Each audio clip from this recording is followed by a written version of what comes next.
Thank you, Mr. Speaker. Mr. Speaker, let me begin by appreciating the work done by our colleagues. Although I do not support the report, I appreciate the work that they did. Mr. Speaker, I do not support this mediation report for the following reasons. Giving excuses that county governors are not using the money appropriately is not enough for the role that we play.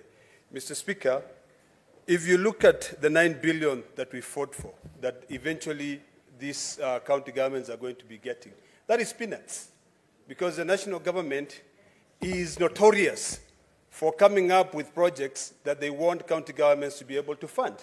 The projects are like these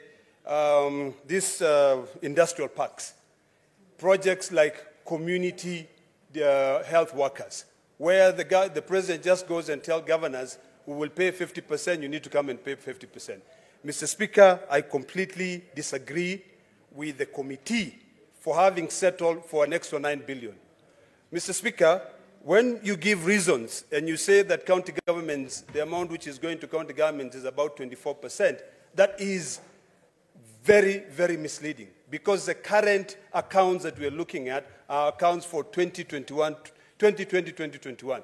So absolutely, there's no way you can be able to argue that more money is going to counties. Mr. Speaker, if you look at all this IPPD, this payment system, they adjust automatically to inflation. Why is it that county government, the money that we send to county government, do not adjust automatically to inflation? So, Mr. Speaker, I think we need to be firmer. We need to be able to do what brought us here, which is to fight for more monies to be able to go to county governments. Mr. Speaker, we should not be in a rush to pass this because of Appropriations Act. I think it's about time that we study the decision by the Supreme Court and define different Appropriations Act. If you go to the United States, there are 12 Appropriations Act. There are those which are mandatory, that when Congress is unable to agree, there are those that must pass for certain services to proceed. Finally, Mr. Speaker, sir, because of time, the committee, and I want to thank Senator Eddy for having developed a formula of what is discretional and non-discretional. Mr. Speaker, if you look at the housing levy, you know, that is non-discretional.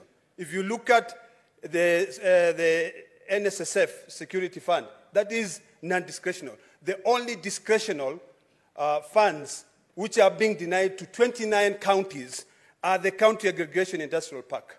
What are we going to tell those counties? You come out and say that the policy is to be able to develop industrial parks across the country, and you deny 29 counties that money? Come on. Your time is over, Honorable Senator. Senator Chute.